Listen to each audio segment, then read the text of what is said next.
அனைவருக்கும் வணக்கம். நாம் இன்றைக்கி இந்த வீடியோவில் என்ன பார்க்க போகிறோன்னா எக்ஸசைஸ் 9.2ல் 9th சம் பார்க்க போகிறோம். சம் பாருங்கள். A road roller takes 750 complete revolutions to move once over to level a road. Find the area of the road if its diameter of a road roller is 84 cm and its length is 1 meter. இதுதான் நம்மளுக்கு வந்து கொடுத்துருக்குற question. இது வந்து என்ன அப்படின்னு கேட்டிங்கன்னா, இப்போ வந்து ஒரு ரோடு இருக்குது. இப்போ இதிலேருந்து இது வரைக்கும் நம்மளுக்கு வந்து தேவையான ரோடுன்னு நம்ம வச்சுப்போம். அதாவது இதிலேருந்து இது வரைக்கும் நம்மளுக்கு இதோட ஏரியா தான் நம்மளை கேட்குறாங்க. இதோட ஏரியா என்ன? ஒரு எக்ஸாம்பிளுக்காக நான் சொல்கிறேன். இதோடைய ஏரியா என்ன? இதுதான் நம்மளுடைய கொஷின்னு. ரோடோட ஏரியா என்ன? அதுதான் நம்மளுக்கான கேள்வி. ஆனால் அவங்க கொடுத்துருக்குற க்ளூ என்ன அப்படின்னு கேட்டிங்கன்னா, ஒரு ரோடு ரோலர் எடுத்துக்கிட்டிங்க அப்படின்னு சொன்னால், அது வந்து இப்போ ரோடு ரோலர் இருக்கு இல்லையா, அதோடைய வீல் வந்து இப்படி வந்து சுற்றி வருது இல்லையா, அது ஒரு தடவை அப்படியே ஒரு வண்டியை கற்பனை பண்ணிக்கிங்க. இப்போ இந்த ரோடு ரோலர் வச்சு கீழே முன்னாடி இருக்குது பாருங்கள், இது வச்சு தானே இதுதான் இது அப்படின்னு நீங்கள் நினச்சிக்கோங்க. இதை வச்சு தான் நம்ம வந்து ரோடை லெவல் பண்ணுவோம். ஸோ இந்த ரோலர் வந்து இப்படி ஒரு இடத்துல இப்படி ஸ்டார்ட் பண்ணி இப்படி முழுசாக இப்படி சுற்றி வந்து இந்த ஏரியாவை முடிக்கிறதுக்கு ஒரு ரெவல்யூஷன் வச்சுக்கலாம். அப்போ இந்த ஏரியாவை முடிக்கிறதுக்கு இந்த நம்மளுக்கு தேவையான ரோடோடைய ஏரியாவை லெவல் பண்ணுறதுக்கு இது எத்தனை டைம் இப்படி சுற்றி வருது? 1 2 அடுத்து வந்து 3 அடுத்த தடவை ஒரு தடவை சுற்றி வந்து 4 இது மாதிரி எவ்வளோ தடவை சுற்றி வந்து பண்ணுதுன்னு கேட்டால் 750 டைம்ஸ் பண்ணுது. ஸோ கொஸ்டின் புரிஞ்சிருச்சா? நம்மளுக்கு ஒரு ரோடு கொடுத்துருக்காங்க. ரோடோடைய ஏரியா நம்மளுக்கு கொடுக்கல, அது வந்து கொடுக்கல. ஆனால் கொஷின் வந்து ரோடோட ஏரியா என்னவாக இருக்குன்றது தான் நம்மளுக்கு கேட்டிருக்காங்க. அதுக்கு ஒரு க்ளூ என்னென்னா, ஒரு ரோடு ரோலர் இருக்குது, அது ஒரு தடவை இப்படி சுற்றி வந்து சமன்படுத்துது. அது மாதிரி எத்தனை டைம் வந்துடுமோ அது நம்மளுக்கு தேவையான ரோடை கம்ப்ளீட் பண்ணுறதுக்கு அது 750 டைம்ஸ் சுற்றி அதை வந்து ரோல் பண்ணி நம்ம லெவல் பண்ணுறோம். 750 டைம்ஸ் அந்த ரோடு ரோலரை வச்சு மூவ் பண்ணி நம்ம வந்து சமப்படுத்தணும். அந்த ரோலர் ரெவல்யூஷன்னா இப்படி இங்கேருந்து ஸ்டார்ட் பண்ணி அப்படியே என்னவாகுது, இங்கேருந்து ஸ்டார்ட் பண்ணி அப்படியே வந்து இப்படி முழுசாக இப்படி ரோலாகி நிற்கிறதுக்கு தான் பேர் தான் வந்து ரெவல்யூஷன் சொல்லுவோம். ஸோ அதுக்கு மொத்தமாக 750 எடுக்குது. இப்போ இதிலிருந்து நம்ம என்ன கண்டுபிடிக்கலான்னா, அந்த ஒரு டைம் எடுக்குது பார்த்திங்களா, அந்த ஒரு டைம் சுற்றி வர்றதுக்கு எவ்வளோ ஏரியாவை இந்த ரோடு ரோலர் கவர் பண்ணுது, 1 ரெவல்யூஷனுக்கு எவ்வளோ ஏரியாவை கவர் பண்ணுது, ரோடில் இருக்கிற எவ்வளோ ஏரியாவை கவர் பண்ணுதுன்னு இப்போ கண்டுபிடிச்சிட்டோம் அப்படின்னு சொன்னால் 750 டைம்ஸுக்கு அது எவ்வளோ ஏரியாவை கவர் பண்ணியிருக்குன்னு நம்ம மல்டிபிள் பண்ணிட்டா ரோடோட ஏரியா கண்டுபிடிச்சிடலாமா? ஈஸியாக ரோடோட ஏரியா கண்டுபிடிச்சிடலாமா? ஸோ சம் புரியுதான்னு பாருங்கள். நம்மளுக்கு வந்து என்ன க்ளூ கொடுத்துட்டாங்க, ரோடு ரோலர் வந்து ரோடை வந்து என்ன பண்ணுது, ரெவல்யூஷன் பண்ணி 750 ரெவல்யூஷன் பண்ணி லெவல் பண்ணி கொடுக்குதுன்னு சொல்லிட்டாங்க. அப்போ ஒரு டைம் ரெவல்யூஷன் எடுக்கிறதுக்கு அது எவ்வளோ ஏரியா ரோடோட ஏரியாவை கவர் பண்ணுதுன்னு கண்டுபிடிச்சிட்டோம்னா, அப்போ 750 டைம்ஸுக்கு அது வந்து ரெவல்யூஷன் எடுக்கும் பொழுது எவ்வளோ ஏரியாவாக இருக்குங்கிறத மல்டிபிள் பண்ணி நம்ம ஈஸியாக கண்டுபிடிச்சிக்கலாம். அதுதான் ரோடோட ஏரியா. ஸோ இதுதான் க்ளூ. இப்போ சம்முக்குள்ளே நம்ம போகலாம். இப்போ சம்மில் போயிட்டு எப்படி கண்டுபிடிக்கிறதுன்றத வந்து நம்ம பார்க்க போகிறோம். இப்போ சம் பாருங்கள். இப்போ சம்மில் வந்து என்ன கொடுத்துருக்காங்க, இப்போ இதிலேருந்து என்ன தெரியுது, நம்ம இந்த ரோடு ரோலர் தான் நம்மளுக்கு மெயின். இப்போ இந்த ரோடு ரோலரை வச்சு தான் நம்ம எல்லாமே கண்டுபிடிக்க போகிறோம். இந்த ரோடு ரோலரோட ஷேப் எப்படி இருக்குது பாருங்கள், சிலிண்டர் மாதிரி இருக்கா, சிலிண்டருன்றது கண்டுபிடிச்சிட்டோம். சிலிண்டருடைய என்ன ஏரியா எடுக்கலாம், லேட்ரல் சர்ஃபேஸ் ஏரியா எடுக்கிறதா, டோட்டல் சர்ஃபேஸ் ஏரியா எடுக்கிறதா? ஸோ அந்த கன்ஃபியூஸ் இருக்கும். டோட்டல் சர்ஃபேஸ் ஏரியானா டாப் பாட்டம் வரணும், லேட்ரல் சர்ஃபேஸ் ஏரியானா டாப் பாட்டம் வராது, அவ்வளோதான். இப்போ இதில் பாருங்கள், நம்ம ரோடு ரோலருடைய இந்த சுற்றி இருக்கிற பார்ட்டு தான் நம்மளுக்கு வந்து ரோட்டில் படும். இந்த சைடில் இருக்கிறது படுமா? 2 சைடில் இருக்கிற பார்ட்டு ரோட்டில் படுமா? படவே படாது. ஸோ இங்கே சுற்றி இருக்கிற அந்த பார்ட்டு மட்டும்தான் படுமே தவிர டாப்பும் பாட்டம், அதாவது நம்ம இதை வந்து சிலிண்டர்னு இப்படி வச்சுக்கிறோம் அப்படின்னா இந்த பார்ட்டும் நம்மளுக்கு ரோடில் படாது, இந்த பார்ட்டும் நமக்கு ரோடில் படாது. ஸோ சென்ட்ரல் இருக்கிற இந்த பார்ட் மட்டும்தான் நம்மளுக்கு ரோடில் வந்து ரோல் ஆகிட்டே போயிட்டுருக்கோம். அப்போ நம்மளுக்கு தேவை என்னது, லேட்ரல் சர்ஃபேஸ் ஏரியா. நம்ம இதில் சிலிண்டரை பொறுத்தளவு லேட்ரல்னு யூஸ் பண்ண மாட்டோம், கர்வ்டு சர்ஃபேஸ் ஏரியான்னு சொல்லுவோம். அப்போ கர்வ்டு சர்ஃபேஸ் ஏரியா வந்து என்ன நம்மளுக்கு தெரியுதுக்கு, 2πRH. இதுதான் வந்து இதோடைய ஃபார்முலா. இல்லை R இஸ் ஈக்குவல் டு என்ன கொடுத்துருக்காங்க, அவங்களே கொடுத்துருக்காங்க, டயாமீட்டர் தான் கொடுத்துருக்காங்க. ஸோ டயாமீட்டர் வந்து D எவ்வளோ, 84ன்னு கொடுத்துருக்காங்க, 84 சென்டிமீட்டர். அப்போ ஆர் என்னவாக இருக்கும்? 84/2 சென்டிமீட்டர். அதில் பாதி தான் ஆர். இப்போ கேன்சல் பண்ணிங்கன்னா 4 2s are 8, 2 2s are 4, அப்போ 42. லென்த் வந்து எவ்வளோ கொடுத்துருக்காங்க? L is equal to 1. லென்த்துனாலும் சரி ஹைட்டுனாலும் சரி ரெண்டுமே ஒன்று தான். ஸோ அதோடைய வந்து ஹைட்டு நம்ம வச்சுக்கிட்டோம் அப்படின்னா 1 மீட்டர்னு கொடுத்துருக்காங்க. நம்ம இது சென்டிமீட்டரில் இருக்குது, இது மீட்டரில் இருக்குது. அப்போ இதை சென்டிமீட்டருக்கு மாற்றணும். 1 metre is equal to how many centimetre? 100 centimetre. 1 metre வந்து 100 சென்டிமீட்டருக்கு ஈக்குவல். ஸோ இதிலிருந்து நம்ம என்ன எடுத்துட்டோம்? ஆர் வந்து கண்டுபிடிச்சிட்டோம், ஹச்சும் என்னன்னு கண்டுபிடிச்சிட்டோம். அப்படியே அப்ளை பண்ண வேண்டியது தான். ஈக்குவல் டு 2 இன்ட்டு பைக்கு 22/7 இன்ட்டு ஆறுன்றது என்ன வந்திருக்கு நம்மளுக்கு? 42. அடுத்து இன்ட்டு ஹச்சுன்றது என்ன வந்திருக்கு நம்மளுக்கு? 100. இப்போ இது கேன்சல் பண்ணலாமா? 1 7s are 7, 6 7s are 42. இப்போ மல்டிபிள் பண்ண போகிறோம். மல்டிபிள் பண்ணிங்கன்னா நம்மளுக்கு என்ன வரும்? 22 இன்ட்டு 22 44, 44 இன்ட்டு 6 இன்ட்டு 100 600. அப்போ நம்மளுக்கு என்ன வரும்? 600. இது 6 4s are 24க்கு 4 balance 2, 6 4s are 24, 24 + 2 26. இங்கே இருக்கக்கூடிய 2 ஜீரோவை நம்ம சேர்த்துக்கணும். இப்போ நெக்ஸ்ட் என்ன பண்ணுறோம்? இது வந்து என்னன்னு கேட்டிங்கன்னா, இது ரோடு ரோலருடைய இந்த ரோடு ரோலருடைய ஒன் ரெவல்யூஷனோடைய ஏரியா. 1 ரெவல்யூஷனோடைய ஏரியா நல்லா கவனிச்சுக்கணும். ஒரு தடவை ரெவல்யூஷன் சுற்றி வர்றதுக்கு எவ்வளோ ஏரியாவை கவர் பண்ணுதுன்றதை தான் நம்ம நோட் பண்ணியிருக்கோம். இது எல்லாமே சென்டிமீட்டரில் இருக்கிறதுனால இது சென்டிமீட்டர் ஸ்கொயர். ஸோ இது எடுத்துக்கணும். நெக்ஸ்ட் பேஜ் பார்ப்போம்.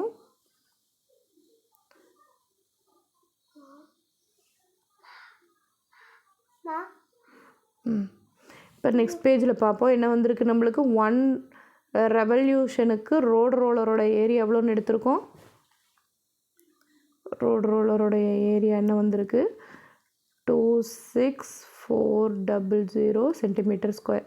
அப்போ 750 ரெவல்யூஷன் எடுத்துச்சுன்னா அந்த ரோடு ரோலரோட ஏரியா என்னவா இருக்கும் அப்படின்னா, இதோடைய அப்படியே என்ன பண்ணிக்கணும்? 1 டைமுக்கு இவ்வளோ ஏரியா கவர் பண்ணுதுன்னா அப்போ 750 டைம்ஸுக்கு எவ்வளோ கன் பண்ணுதுங்கிறத நம்ம மல்டிபிள் பண்ணிக்கணும். இப்போ இதை மல்டிபிள் பண்ணலாமா? தனியாக நம்ம மல்டிபிள் பண்ணி நம்ம அதுக்குள்ளே எழுதிக்கலாம். இப்போ 26400 இன்ட்டு 75. ஸோ 00 இதெல்லாம் விட்டுறேன் நான், லாஸ்ட்டில் சேர்த்துக்கலாம். இப்போ 5 நம்பர்ஸ் மட்டும் பண்ணிப்போம். இப்போ 7 4 5s are 20க்கு 0 balance 2, 5 6 are 30, 30 + 2 32க்கு 2 balance 3, 5 2s are 10, 10 + 3 13. அடுத்து 7 எடுத்துப்போம். 7 4s are 28க்கு 8 balance 2, 6 7s are 42, 42 + 2 44க்கு 4 balance 4, 7 2s are 14, 14 + 4 18, 0 0 balance 1 8 9 1. So எழுதியாச்சு. நம்ம ஏற்கனவே இதில் ஒரு 2 0, இது ஒரு 0, இந்த 2 0 நம்ம சேர்க்கல. அந்த 2 0, இது ஒரு 0 சேர்த்துக்கலாம். சேர்த்தோன்னா என்ன வரும்? 1 9 8 1 2 3 4 5 0 வந்து மீட்டர் ஸ்கொயர் போட்டுக்கணும். ஸோ இதை கொஞ்சம் கவனமாக பார்த்துக்குங்க. இதை நம்ம போட்டுட்டு இப்போ இந்த ஸ்பேஸ் அழிச்சிடலாம். இப்போ இது வரைக்கும் நம்ம கண்டுபிடிச்சிட்டோம். இப்போ ரோடோடைய கொஷினை பாருங்கள். இப்போ என்ன கேட்டிருக்காங்க? Find the area of your road. இப்போ நம்ம என்னது? ஏரியா ஆஃப் யர் ரோட் கண்டுபிடிக்கணும்.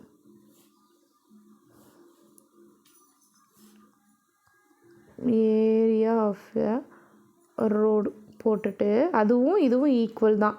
ஸோ 198 1 2 3 4 5 0 சென்டிமீட்டர் ஸ்கொயருன்னு இருக்குது.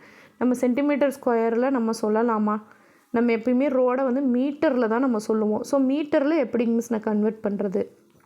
1 metre is equal to 100 centimetre. இப்போ சென்டிமீட்டரில் கொடுத்துருக்காங்க, மீட்டரில் மாற்றுங்கன்னா என்ன பண்ணும்? 1 என்ன பண்ணும்? 100 போடுவோமா? பாருங்கள், இப்படி போடுவோமா? அப்போ என்ன பண்ணணும்? இதை 100ஆல் டிவைட் பண்ணணும். 1 சென்டிமீட்டர் எடுக்கணுன்னா 100. இப்போ பாருங்கள், நல்லா கவனிச்சுக்குங்க. அடுத்த ஸ்டெப்பில் கூட நான் போடுறேன். Equal to 198 1 2 3 4 5. 1 சென்டிமீட்டர் எடுக்கிறதுக்கு 100. இங்கே 2 சென்டிமீட்டர் இருக்குதுன்னா அப்போ எத்தனை போட்டுக்கணும், 200 போட்டுக்கணும். ஸோ ஞாபகம் வச்சுக்கணும், சென்டிமீட்டர் ஸ்கொயர் இருக்குது, ஒரு சென்டிமீட்டருக்கு 100, இன்னொரு சென்டிமீட்டருக்கு இன்னொரு 100 எடுக்கும் பொழுது தான் என்னவாகும், இது மீட்டர் ஸ்கொயருக்கு மாறும். அப்போ இது போடும்போது என்ன ஆகும், இந்த 0 இந்த 0 இந்த 0 2 0, இதுக்கு 2 0, இதுக்கு 2 0. அப்போ மொத்தமாக எவ்வளோ வருது, 1980 metre square. So area of your road என்ன நம்மளுக்கு வருது, 1980 மீட்டர் ஸ்கொயர். ஸோ இந்த சம் உங்களுக்கு கிளியராக புரிஞ்சிருக்குன்னு நினைக்கிறேன். இன்னொரு டைம் நீங்கள் புரியணுன்னா நீங்கள் ஒரு டைம் கவனிங்க. இப்போ அவங்க கொடுத்துருக்கிறதுல நீங்கள் இப்போ மெஷர்மெண்ட்ஸ் எல்லாம் நம்ம எப்படி எடுக்கணுன்றது உங்களுக்கு தெரியும். லேட்ரல் சர்ஃபேஸ் ஏரியாவா, க்ளோஸ்ட் கர்வ்டு சர்ஃபேஸ் ஏரியாவா, டோட்டல் சர்ஃபேஸ் ஏரியாவான்றதை மட்டும் பார்த்துக்கணும். ரோலரோடைய சைடு ரெண்டும் நம்மளுக்கு ரோடில் படாது, அப்போ நம்மளுக்கு சென்டர் பார்ட்டு தான் தேவை. அப்போ கர்வ்டு சர்ஃபேஸ் ஏரியா மட்டும் எடுத்தால் போதும். அதோடைய ஃபார்முலாவில் அப்படியே அப்ளை பண்ணுறோம். அப்போ இது 1 ரெவல்யூஷனோட ஏரியா தான் இது. மொத்தம் 750 ரெவல்யூஷன் எடுக்குதுன்னா அது 750ஆல் மல்டிபிள் பண்ணிவிட்டு வந்த ஆன்சர் சென்டிமீட்டர் ஸ்கொயரில் இருக்குது. நம்ம எப்பயுமே ரோடோடைய அளவு நம்ம சொல்லும்பொழுது மீட்டரில் தான் சொல்லுவோம். அதனால் என்ன பண்ணோம், 1 சென்டிமீட்டரை நம்ம மீட்டராக மாற்றுறதுக்கு 100 per சென்டிமீட்டர் ஸ்கொயர் 2 இருக்கிறதுனால இப்போ 2 டைம் 100ஆல் என்ன பண்ணிக்கணும், டிவைட் பண்ணிக்கணும். பண்ணிங்கன்னா அதோடைய ஏரியா, ரோடோடைய ஏரியா நம்மளுக்கு கிடச்சிடும். நெக்ஸ்ட்டு சம் பார்ப்போம். நெக்ஸ்ட்டு சம் பாருங்கள். A company package is milk powder in a cylindrical container whose base has a diameter of 14 and height 20 cm. இப்போ ஒரு கம்பெனி ஒரு மில்க் பவுடர் சிலிண்ட்ரிக்கல் ஷேப்பில் இருக்கிற ஒரு கண்டெய்னரில் பேக் பண்ணுது. அதோடைய டயாமீட்டர் ஹைட்டு கொடுத்துட்டாங்க. The company places a label around the surface of the container as shown in the figure. If the label is placed 2 cm from top and bottom, what is the area of the label? இப்போ லேபிளோடைய area கேட்குறாங்க. உங்களுக்கு பிக்சரே கிளியராக கொடுத்துருக்காங்க பாருங்கள். இப்போ நம்மளுக்கு அந்த லேபிளோடைய area வேணும். லேபிளோட ஏரியானா இப்போ இந்த லேபிள் எடுத்துக்கலாம். இந்த லேபிளோட ஏரியா வேணும். இது கர்வ்டு சர்ஃபேஸ் ஏரியா எடுக்கணுமா, டோட்டல் சர்ஃபேஸ் ஏரியா எடுக்கணும்னு பாருங்கள். சுற்றி இருக்கிறது தான் தேவை நம்மளுக்கு. இதுக்கு டாப்பும் தேவையில்ல, பாட்டமும் தேவையில்லை. அப்போ நம்ம எந்த சம் கொடுத்தாலும் டாப் பாட்டம் இன்க்ளூட் ஆகுதான்னு பார்க்கணும். அது இன்க்ளூட் ஆகலை அப்படின்னா லேட்ரல் சர்ஃபேஸ் ஏரியா ஆர் சிலிண்டராக இருந்தால் கர்வ்டு சர்ஃபேஸ் ஏரியா. அப்போ இதில் நம்மளுக்கு என்ன தெரிஞ்சு போச்சு, இந்த லேபிளோடைய கர்வ்டு சர்ஃபேஸ் ஏரியா நமக்கு வேணும். கர்வ்டு சர்ஃபேஸ் ஏரியா கண்டுபிடிக்கிறதுக்கு ஃபார்முலா என்ன, சிலிண்டர் தானே இது. அப்போ இது சிலிண்டர் அப்படின்றத நோட் பண்ணிக்கோங்க. 2πRH. சரி, இதில் ஆர் என்ன கொடுத்துருக்காங்க, இங்கே இருக்கிற ஆர் தான் இங்கேயும், இங்கே இருக்கிற டயாமீட்டர் தான் இங்கேயும். இப்போ இங்கே டீன்றது 14 கொடுத்துருக்காங்க. அப்போ ஆர் இஸ் ஈக்குவல் டு என்னவாக இருக்கும், 14/2. அப்போ என்ன வரும், 7. So R is equal to 7 நம்ம எடுத்துட்டோம். ஹைட்டு பார்க்கணும். இந்த டின்னோட டோட்டல் ஹைட்டு 20.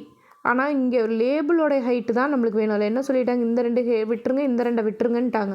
அப்போ என்ன பண்ணணும், நம்ம இதுக்கு ஹைட்டு கண்டுபிடிக்கும் பொழுது 20 டோட்டல் ஹைட்லேருந்து மைனஸ் இந்த கீழே இருக்கக்கூடிய இந்த பார்ட்டுக்கு ஒரு 2 ப்ளஸ் இந்த பார்ட்டுக்கு ஒரு 2, 2ஐயும் மைனஸ் பண்ணணும். அப்போ 20 - 4 அப்போ எவ்வளோ வரும், 16. ஸோ இது உங்களுக்கு கிளியராக புரியுதான்னு பாருங்கள். லேபிளோடைய ஹைட் வேணும்னா மொத்தமாக டின்னோட கண்டெய்னரோடைய ஹைட் எவ்வளோ கொடுத்துருக்காங்க, இங்கே மேலே இதிலேருந்து இது வரைக்குமே 20ன்ட்டாங்க. நம்ம இந்த பார்ட்டுக்கு ஒரு 2 இருக்குது, இந்த பார்ட்டுக்கு ஒரு 2 இருக்குது. அப்போ 2 + 2 4க்கு போயிடணும். அப்போ 20 - 4 வந்துச்சுன்னா எவ்வளோ வரும், 16 தான் நம்மளுக்கு இந்த லேபிள் பார்ட்டுடைய ஹைட்டு. ஸோ நம்ம அதை போட்டாச்சு. இப்போ ஃபார்முலா அப்ளை பண்ணுவோமா, 2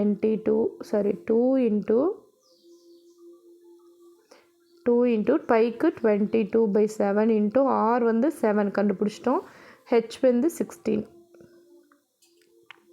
ஸோ நம்ம போட்டாச்சு. இப்போ நம்ம அதை கேன்சல் பண்ணுவோமா, கேன்சல் பண்ண இந்த 7க்கு இந்த 7 என்ன ஆகிடும், கேன்சல் ஆகிடும். அப்போ பேலன்ஸ் என்ன இருக்குது, 2 × 22 44 × 16. ஸோ அதை மல்டிபிள் பண்ணுவோமா, 44 × 16. 6 4s are 24க்கு 4 balance 2, 6 4s are 24, 24 + 2 26, 1 4s are 4, 1 4s are 4, 4 10க்கு 0 balance 1, 6 + 1 7. அப்போ எவ்வளோ வருது நம்மளுக்கு, 704. இது எல்லா மெஷர்மெண்ட்ஸுமே சென்டிமீட்டரில் இருக்கிறதுனால இதுக்கு சென்டிமீட்டர் ஸ்கொயர். அப்போ அந்த லேபிள் நம்மளுக்கு தேவையான அந்த லேபிள் பார்ட்டுடைய ஏரியா நம்மளுக்கு என்னென்னு கிடச்சிருக்கு, நம்மளுக்கு 704 சென்டிமீட்டர் ஸ்கொயர்.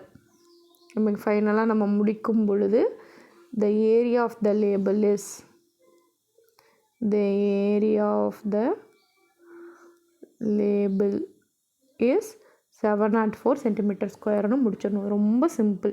இப்போ டயாமீட்டர் கொடுத்துருக்காங்க, அதை வந்து நம்ம என்ன பண்ணிக்கணும், 6 ரேடியஸ்னால் அதில் பாதி. ஸோ அதை நம்ம எடுத்துப்போம். ஹைட் எடுக்கும்போது கொஞ்சம் கவனம் வேணும்.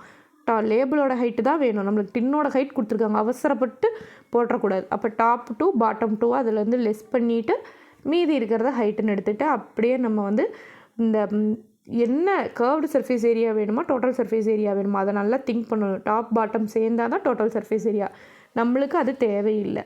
அப்போ கர்வ்டு சர்ஃபேஸ் ஏரியா இருந்தால் போதும் அப்படின்ற அந்த ஃபார்முலா எதை போடணுன்றதில் ஃபஸ்ட்டு கிளியர் கட்டாக இருக்கணும். அதுக்கப்புறம் தான் நீங்கள் மற்றதெல்லாம் கண்டுபிடிக்கணும். ஸோ அதை மட்டும் பார்த்துக்குங்க. ரொம்ப ஈஸியான சம் தான். ஏதாவது டவுட் இருக்குன்னா நீங்கள் கமெண்ட் செக்ஷனில் கேளுங்க. தேங்க்யூ.